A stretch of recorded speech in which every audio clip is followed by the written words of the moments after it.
धार से छुरी मारे सिर दिल पे जाकर सच से एकदम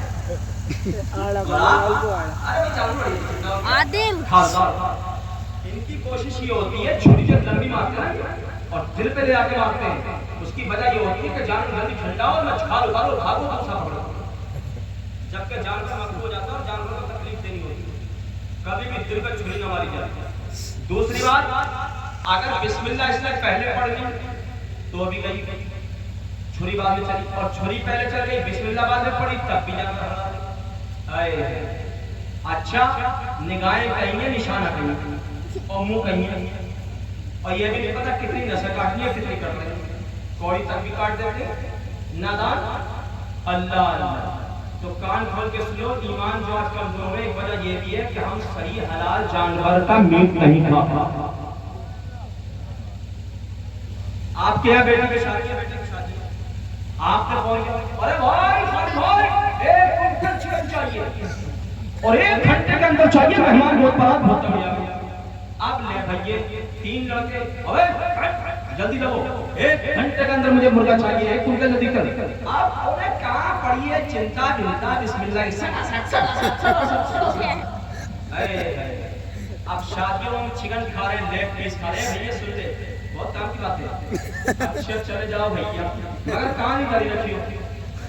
तो मैं ये कहना चाहता हूँ अब तो हम खा रहे हैं लेग पीस, बताओ ईमान कमजोर नहीं होगा? बोलो जी बेशक बेशक। कभी सोचा इन बातों को? अच्छा वो भी छोड़ो, किराना स्टोर पे चले जाओ, डेयरी पे चले जाओ, चक्की पे चले जाओ, या मियां चिकन की दुकान पे चले जाओ, मटन की दुकान पे चले जाओ, कहीं सौदा खरीदो। आज सौदा बेचने वाले कौन है ये बताओ? इल्ला माशाअल्लाह कोई कोई की तो मैं बात नहीं करता, लेकिन अक्सर की हालत क्या है?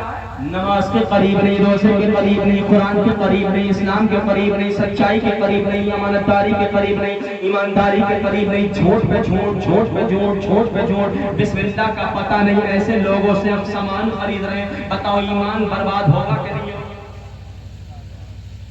जिस तरह से हलाल और जायज चीजें खाने से ईमान रोशन होता, दिल रोशन होता है, इसी तरह से नापाक और हराम चीजों के खाने से दिल मुर्दा हो जाता है, दिल मुर्दा हो जाता है। कान खोल के सुनो, एक बादशाह था बड़ा जालिम और जाबिर, उसने क्या काम किया? जब वो तख्त पर बैठा, तख्त पर बैठ गया साहब, उसने सबसे पहला काम ये किया कि उसने जितने भी शहर के उलमा थे उसके इलाके के, नेक मुत्तकी परहेजगार दीनदार, सबको मधु के इनवाइट किया दावत। अब सब आ गए और सबको जम कर उसने खिदमत की, खूब अच्छे अच्छे खाने खिलाए। अब उसके बाद में खाने खिला के उनकी मेहमान नवाजी कर ली, अब वो सब अपने अपने घर चले गए। इसने क्या किया? इसने जुल्म और सितम शुरू कर दिया। भाईजान आवाज भारी खत्म नहीं किया आपने, भारी बोल रही आवाज, जो कि आवाज को कैच कर रही है, भारी भारी खत्म करो। तो हजरत अर्ज ये करना चाहता हूँ, अब उसने किसी ने कहा भैया जुल्म और सितम बंद करो, वरना किसी की बद्दुआ अगर लग गई तो तुम्हारा तख्ता पलट जाएगा और बर्बाद हो जाओगे। तो मालूम है क्या जवाब दिया था उसने? सुनने का जवाब है, इबरत हासिल करो, कुछ हासिल करो। तो उसने जवाब दिया, अरे मियां कैसी बात कर रहे हो, बद्दुआ किसकी लगेगी, किसकी बात कर रहे हो? कि नेक लोगों की। वो तो मैंने पहले ही इंतजाम कर लिया। क्या इंतजाम कर लिया? क्या मतलब? कि जब मैं तख्त पर बैठा था तो उसी वक्त मैंने सारे उलमा